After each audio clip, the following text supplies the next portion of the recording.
Everybody come on in. This work.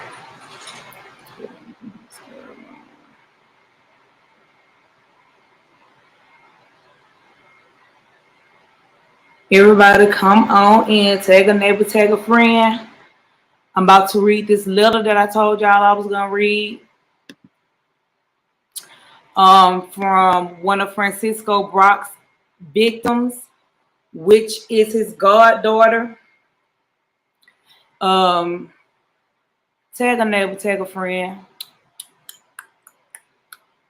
I'm gonna give y'all time to get here. What's up, Janae? What's up, Bun? Y'all come on in so we can get this. Y'all, it's so horrible. I couldn't even read all of it. What I did read is just like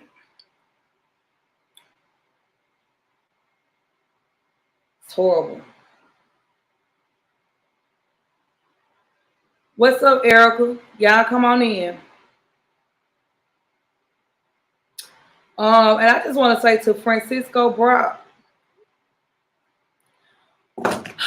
I really don't care about you, like, getting your lawyers and all that kind of stuff. I'm not the only person that got none of this stuff.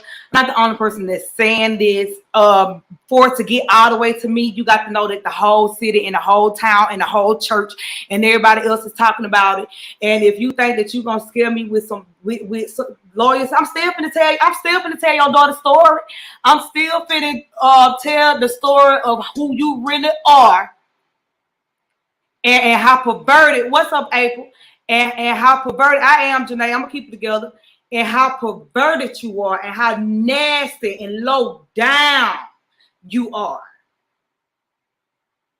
I'm talking about, dude, like you're literally, bruh. I'm trying to wait for some more people to come on here. So y'all need to tell y'all people to come on here, because let me tell y'all something. The world needs to hear this letter from his goddaughter, how he did his goddaughter. Like, bro, you sick and you sad. Somebody that called you their father.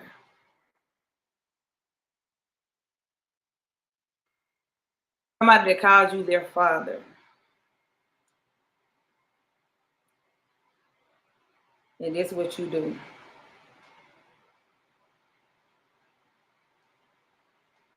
And this letter was sent to the church, to people in the church. People in the church are very well aware of what is going on. They're very well aware of what has been going on.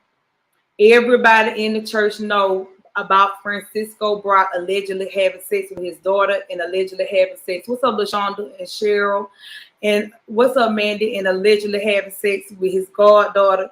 But his goddaughter wrote this letter right here to the church before she left.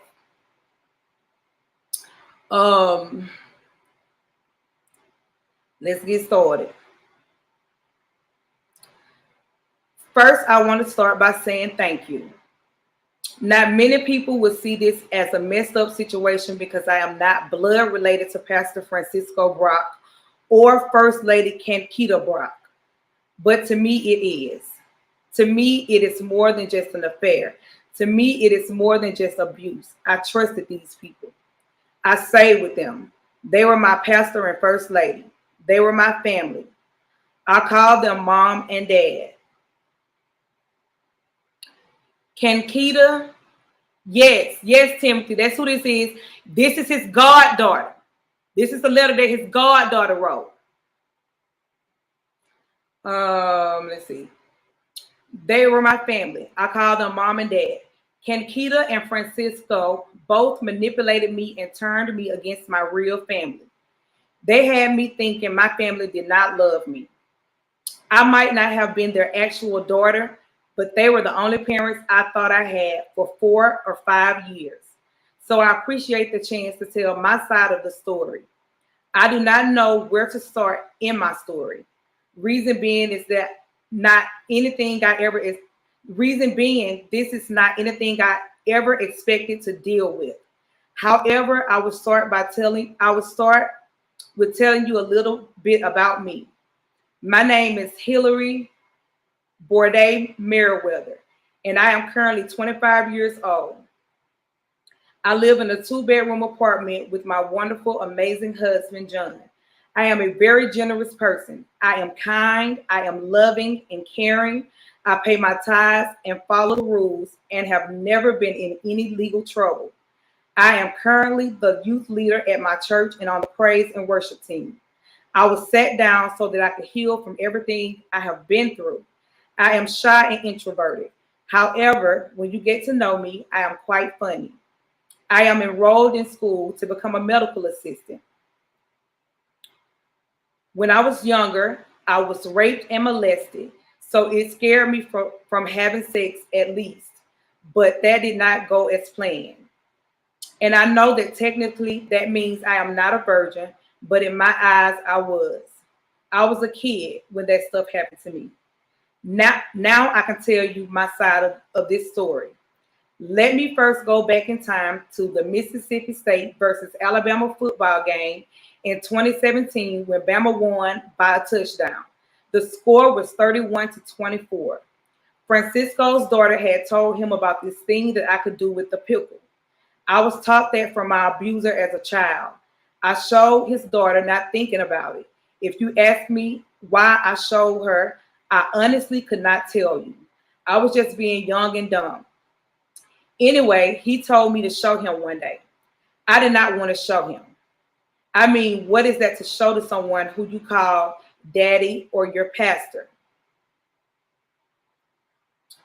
So of course, I pretended not to know what he was talking about.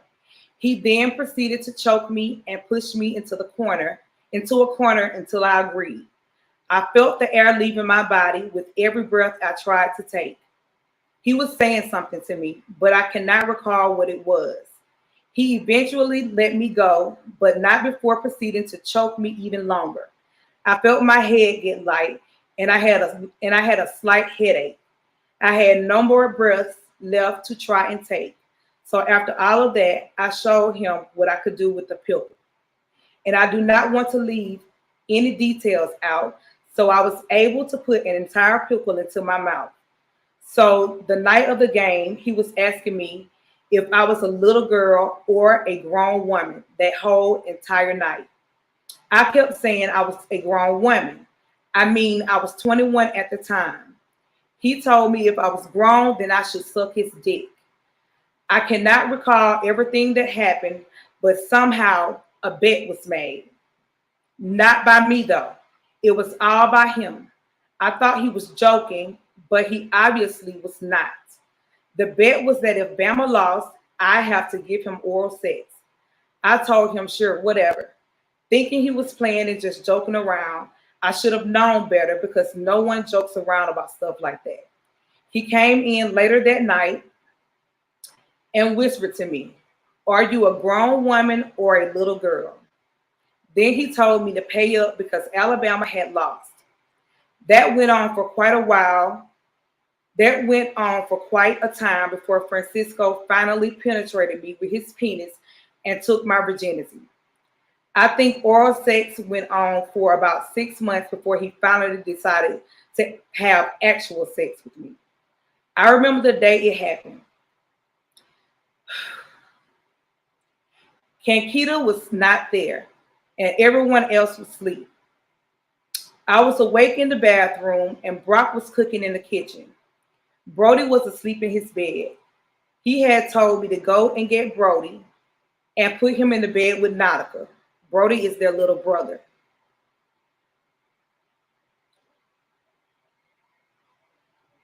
I went in his room to get Brody, and he came behind me and grabbed my waist. He turned me around and leaned me over the recliner and pulled my pants down. He was very quiet, rubbing on me, and then he pulled my undies down and spread my legs apart. The next thing I remember is feeling him inside me. He went slow, I'm guessing because he knew I was a virgin. However, it still hurt when everything first happened. I did not say anything because he told me to be quiet. I then felt him going in and out. It only lasted for 5 seconds, then he pulled out. When he pulled out, it hurt a lot more. I then got Brody and took him into the room. Brock came and got me and apologized for what he had just did. He told me he did not know what came over him and that he would never do it again. But he lied. There were times when he would come into the room and would purposely turn my body away from him, and I would purposely turn my body away from him. I would lay back down if he came in. I would lay back down if he came in and lifted me up into the air. Even when my cycle would come on, I would do these things. But do you think that he ever took that as a sign of me saying no? Or that maybe he should leave me alone? He did not. He still would proceed to have sex with me, even if my cycle was on. He would have to feel the pad in order to leave me alone. Brock never took no for an answer. It never lasted long, only 5 minutes at the most in the beginning. The more he came to have sex with me, the longer everything lasted. Oh, this might be a good time to add in that I slept on the floor for the majority of the time that I stayed with them. Same thing his daughter said. I slept in the bed maybe a month, and that was all. During that time, he never came to have sex with me. Even in that bed, I had to share it with Nautica, Layla, and Brody. Anyway, Francisco did not only take my virginity, but he also penetrated my butt. That was so painful, and I cannot put it into words. But he did it so much, I eventually got used to it. I can recall one time he was grilling outside. Kankita, Nautica, and their nephew had left to go to the store. Brock told me to go into his room for a quickie. I thought it was going to be vaginally, but it was in my butt. That was 10 times more painful. I kept moving, asking him to stop and everything, but he would tell me to stay still and stay quiet, faggot.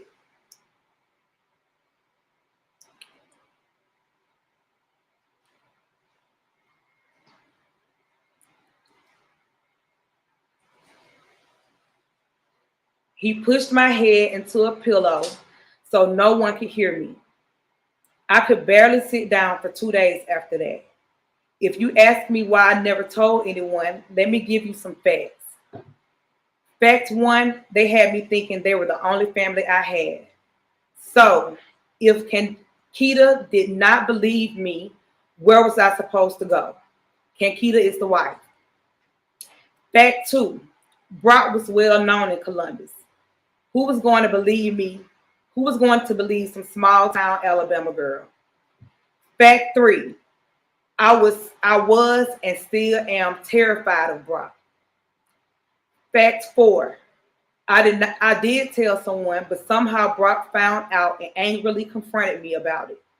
I mean, I was pushed into a corner and snatched up by my arm, being questioned of why I would be so stupid and tell anyone. Did I not know that Kankita would have me killed if she ever found out?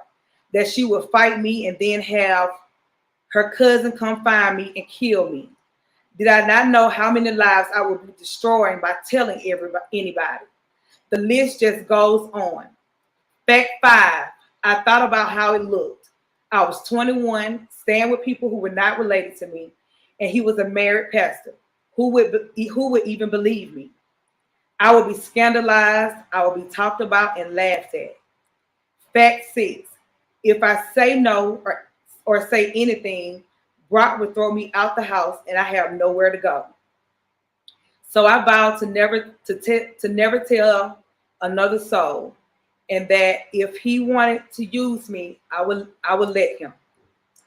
For 4 years,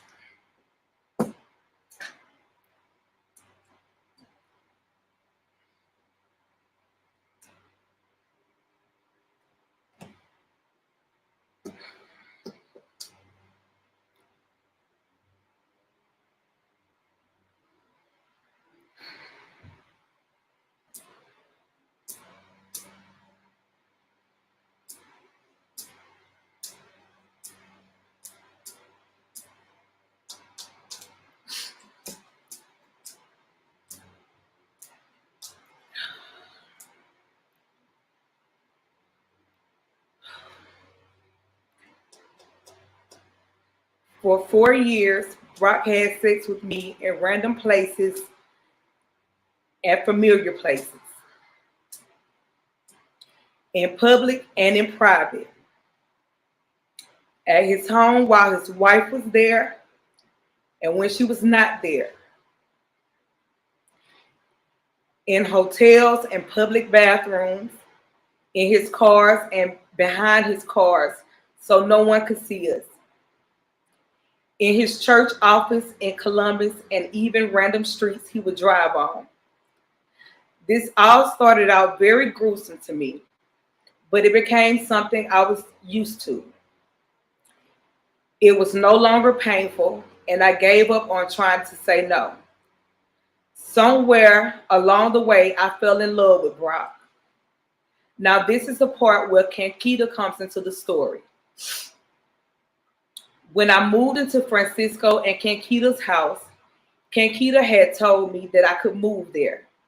She was telling me that my family were saying, she was telling me that my family were saying my mom was controlling me, and that I needed to leave. Honestly speaking, my mom and I do not have the best relationship, and these people played on it. They used the fact that my mom and I did not always agree to manipulate me into leaving my home. Kankita was telling me if I wanted to leave, I could come stay with them. My younger brother stayed with them already. I saw my mom all week, especially on Sundays, because she was always at their house. My best friend stayed there. Kankita was telling me I would be able to go places and have some freedom. I would not have to worry about not being able to be grown. Also, that I could go to school down there in Columbus.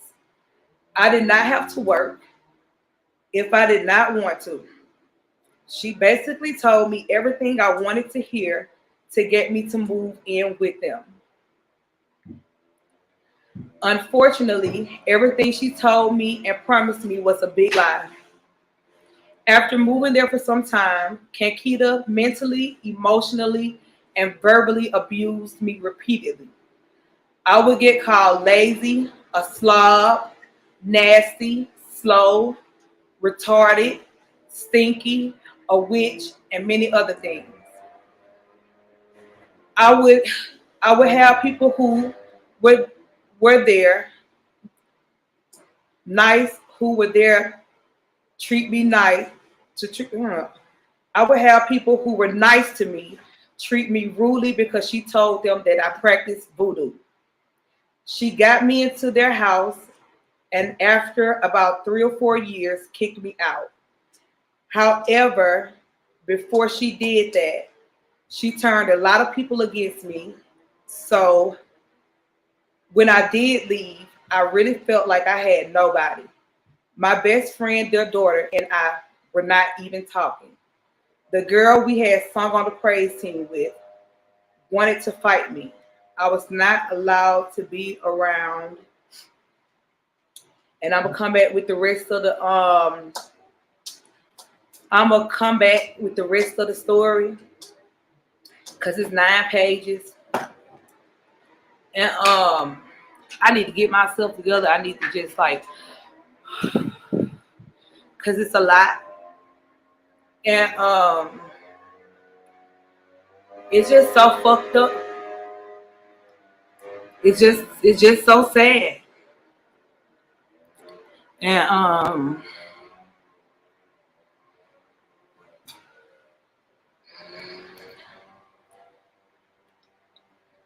seemed like from so far in this letter, it seems as if his wife allegedly recruits